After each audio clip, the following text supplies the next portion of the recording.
Bon matin, c'est Chantal Roberge. J'espère que vous allez bien. Donc oui, tout en écoutant les petits bonhommes le matin, tu peux déjeuner. Et puis un autre écran qui est allumé pour t'habituer à un vocabulaire que tu vas avoir à utiliser toute ta vie. Français, anglais au minimum.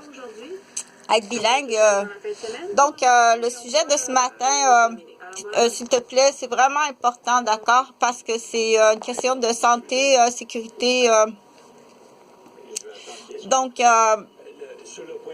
je vais rapidement y aller avec un index de sujets, là, parce que, premièrement, je ne suis pas payée. Puis, deuxièmement, tout le monde sait là, que ça fait au-dessus de 20 ans, si ce n'est pas 25 ans, qu'il y a une prise d'otage, non seulement de moi, mais de plusieurs centres de la petite enfance. Des familles qui étaient dans ces centres de petite enfance-là. Les voisins, les grands-parents, je l'ai expliqué plusieurs fois qu'on est tout simplement les témoins. La vraie raison est beaucoup plus grave. Donc, ce matin, le sujet, là, rapidement, là, ce que je veux parler dans l'index partage, je vais essayer de l'expliquer le plus simplement possible parce que ça doit être compris, par des personnes qui sont soit de la difficulté à comprendre le français ou des personnes à qui il faut expliquer avec un soutien visuel ou des personnes âgées ou des personnes de d'autres nationalités ou des personnes qui ont une difficulté en lien avec les apprentissages quand on leur explique quelque chose qu'on peut appeler la dyslexie ou la dysorthographie, ou la dyscalculatie, qui n'est pas la même chose, le TDAH, ou dans le spectre de l'autisme, ou selon des diagnostics du DSM-5, ou des accidentés, ou des blessés, ou des gens qui sont malades. Donc, j'utilise ça comme ça.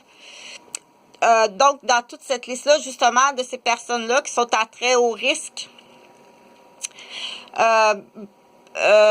en allant quelque part, tout simplement en se rendant quelque part pour des raisons X, Y, Z, de croiser ce qu'on appelle un chemin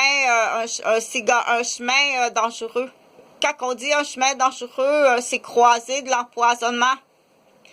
Donc, être empoisonné au niveau aérien,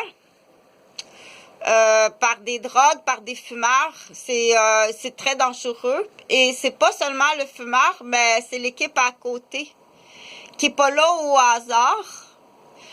Et tout ça, c'est presque une recette qui fait que là, ce qui est important de retenir dans le cadre de ton travail ou de tes activités, c'est extrêmement dangereux. Si tu as entre les mains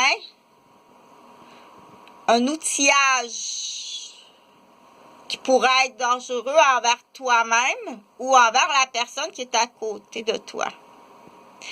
Puis la personne qui est à côté de toi, ça peut être même la personne que tu aimes le plus. Donc, il existe des drogues volatiles. Des drogues même qui sont appliquées sur un bouquet de fleurs. Des sprays qui sont appliqués sur les vêtements. Des crèmes qu'on se met sur les mains. Des drogues qui sont fumées. Des vapeurs qui sortent du ventilateur. Qui sont mis là expressément. Dans un but qui est de te rendre malade, mais ça pourrait avoir un autre effet que qu'est-ce que tu pensais. Dans l'exemple, tu te rends au travail, puis tu croises là 400 drogues qui sont placées là volontairement.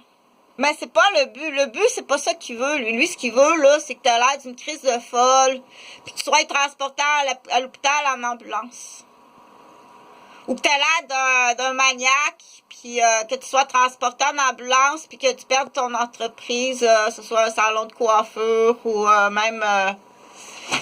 Tous ceux qui ont entre les mains un objet qui est dangereux, ça peut être la coiffeuse. Ça peut être le cuisinier qui est en train de couper des légumes. Ça peut être le policier qui a son fusil